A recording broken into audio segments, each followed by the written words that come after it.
जरा आंखें बंद करो और सोचो, अगर एक दिन ऐसा आए जब हवा में ऑक्सीजन नहीं धूल हो, जब सुबह उठते ही बच्चों को इनहेलर चाहिए, जब पानी 300 फीट नीचे भी न मिले और जब सरकार कहे कानून के हिसाब से सब सही है। लेकिन क्या कानून हमेशा इंसान की जिंदगी से बड़ा होता है? आज की ये कहानी किसी फिल्म की नहीं, किसी विदेशी देश की नहीं, ये कहानी है भारत की सबसे पुरानी पहाड़ी श्रृंखला अरावली की। कुछ समय पहले सुप्रीम कोर्ट ने अरावली पहाड़ियों को लेकर एक फैसला दिया। फैसला ये था कि सिर्फ वही इलाके अरावली पहाड़ी माने जाएंगे जिनकी ऊंचाई 100 मीटर से ज्यादा है। सुनने में बहुत टेक्निकल लगता है, लेकिन यहीं से शुरू होती है इस देश की सबसे खतरनाक इन्वायरमेंटल कहानी। लोग सड़कों पर उतरे, सोशल मीडिया पर आवाज उठी और आखिरकार सुप्रीम कोर्ट को अपने ही फैसले पर रोक लगानी पड़ी। यह बात अपने आप में बहुत कुछ कह देती है, लेकिन सवाल अभी भी वही है, क्या अरावली अब सुरक्षित है या ये सिर्फ तूफान से पहले की शांति है? अब मैं तुम्हें एक कहानी सुनाता हूँ 1920 के दशक की। पहला विश्व युद्ध खत्म हो चुका था, अमेरिका जीत चुका था, लेकिन देश अंदर से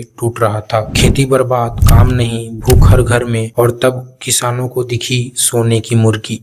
उन्होंने सोचा, अगर आज ज्यादा गेहूं उगा लिया तो पीढ़ियों की दौलत बना लेंगे, लेकिन जमीन कहाँ से लाएं? उनकी नजर पड़ी ग्रेट प्लेन्स पर, जहाँ 2 से 3 फीट ऊंची घास थी, जिसकी जड़ें 10 से 15 फीट अंदर तक जाती थी। उन्होंने वो घास उखाड़ दी, 100 मिलियन एकड़ जमीन जोत दी और पैसा, बेहिसाब पैसा। लेकिन उन्होंने ये नहीं सोचा कि वो घास हवा, मिट्टी और नमी की सुरक्षा कवच थी। 1931 आया, सूखा पड़ा, मिट्टी उड़ने लगी और 1932 में इतना भयानक आंधी तूफान आया कि अमेरिका के 12 राज्य काली मिट्टी से ढक गए। 7,000 लोग डस्ट निमोनिया से मरे, 25 लाख लोग बेघर, 32% क्रॉप प्रोडक्शन खत्म। अमेरिका समझ गया कि प्रकृति से छेड़छाड़ की कीमत पीढ़ियां चुकाती है। अब तुम सोच रहे होगे कि अमेरिका की कहानी से भारत का क्या लेना देना, बट भारत वही गलती दोहराने जा रहा है। बस फर्क इतना है कि वहाँ घास थी,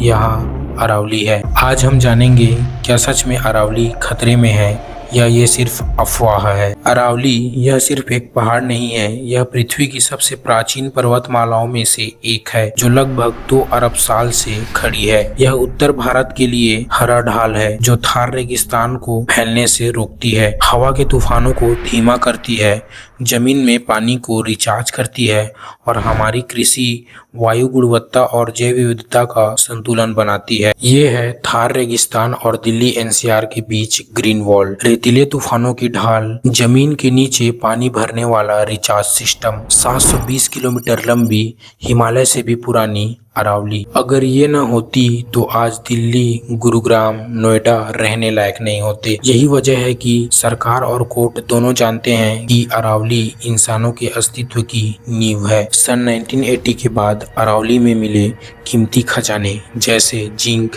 लीड, मार्बल, ग्रेनाइट और माफिया टूट पड़े। 28,000 से ज्यादा लीगल प्लस इलीगल माइंस, पहाड़ खोखले, पानी गायब, जंगल खत्म। 2002 में सुप्रीम कोर्ट ने माइनिंग बैन किया, लेकिन एक बहुत बड़ी समस्या थी, अरावली की डेफिनेशन ही नहीं थी।